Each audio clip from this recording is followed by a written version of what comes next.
देखिए, जब नेताजी सुभाष बोस भारत के स्वतंत्रता संग्राम के लिए एक नारा दिया, वो कौन सा नारा था? जय हिंद था, है ना। इसका मतलब वो सांप्रदायिक थे, ऐसा है क्या? बिल्कुल सांप्रदायिक नहीं थे। उनके जैसा एक राष्ट्रीय विचार के व्यक्तित्व आपको दूसरा नहीं मिलते हैं। लेकिन भारत का स्वतंत्रता संग्राम को एक अगर नारा चाहिए तो वो हिंदुत्व से जुड़े हुए शब्द होना चाहिए। जब दक्षिण में एक सबसे अच्छे मोस्ट मॉडर्न एक अखबार शुरू किया कुछ साल पहले, एक सदी के पहले, वो करने वाला आज के आपके किसी भी चर्चा में नैरेटिव के आधार पर सेकुलर लोग थे, लेकिन नाम दिया द हिंदू। वो अखबार अभी भी अंग्रेजी जगत में, अंग्रेजी अखबार जगत में, मीडिया जगत में सबसे जाने माने अखबार है। क्यों दिया हिंदू?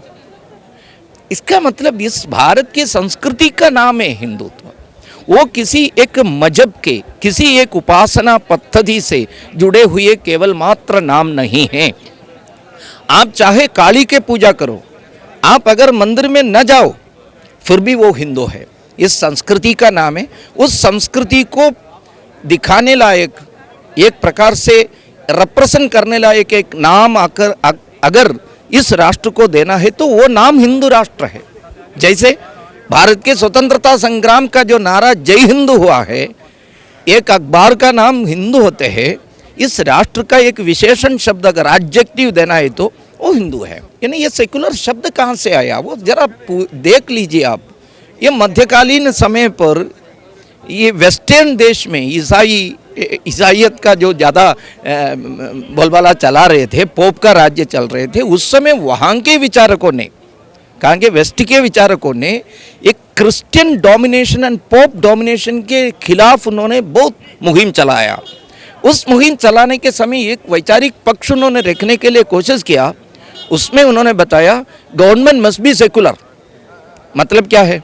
मतलब किसी मजहब के आधार पर यह सत्ता नहीं चलाना। सही में ये सेकुलर शब्द सत्ता, मजहबी ये विषय से जुड़े हुए आने का कारण ईसाइयत का एक छत्राधिपत्य, पोप का तानाशाही के खिलाफ आ गया था। साइंस को, विज्ञान को कोई स्थान नहीं दे रहे, केवल मजहबी चल रहे। भारत की कहानी क्या है? भारत में वैज्ञानिक और हमारे ऋषियों के बीच में क्या फर्क था? हमारे लिए बृहस्पति के जैसा ही आदरणीय व्यक्ति है कणाद। हम कणाद ने कण का ढूंढ करके हमारे सामने रखा था। Atom is the basic matter, fundamental unit of this whole universe. ऐसा सिद्ध करने वाला विश्वोत्तर वैज्ञानिक कणाद को भी हमने बृहस्पति के स्थान देकर, हमने वहाँ के जैसा गलीलियो को विष पिलाया। ऐसा देश नहीं है। यहाँ भारत के संस्कृति में ऋषियों ने वैज्ञानिक लोग थे, वैज्ञानिक लोग ऋषि थे, कवि ऋषि थे, सभी लोग। ये संस्कृति का विशेषता है। ऐसे देश में जब संविधान सभा में डिस्कशन हुआ, कॉन्स्टिट्यूएंट असेंबली में, कुछ लोगों ने ऐसा एक प्रकार का विषय रखा। मैं किसी का नाम नहीं बता रहा हूँ, कौन पीछे थे ये भी नहीं बता रहा हूँ। भारत के संविधान के शुरू में सेकुलर शब्द रखना, ऐसा करके कौन आंसर किया मालूम है क्या? द ग्रेट भीमराव रामजी अंबेडकर ने उत्तर दिया इसको। उन्होंने बताया भारत के अंदर, भारत के कॉन्स्टिट्यूशन को सेकुलर कहना, सूरज पूर्व में उगते हैं ऐसा कहने लायक, नदी नीचे के तरफ बहते हैं उस तरफ का जो बात है। भारत पहले से ही धर्म, सभी धर्मों को, सभी विचारधारा को करने वाला देश है। इसमें यह कहने का जरूरत ही नहीं है। लेकिन क्या हुआ बाद में, जब 1975 में आपातकाल घोषित किया इंदिरा गांधी ने, उनके जो पॉलिटिकल एम्बिशंस को लेकर भारत के अंदर मजहब के आधार पर, जाति के आधार पर राजनीति को फिर से बांटने का एक षड्यंत्र उन्होंने रचा। उस षड्यंत्र के आधार पर 1976 में, 1976 में 42nd अमेंडमेंट के रूप में ये सेकुलरिज्म और सोशलिज्म शब्द लाया था।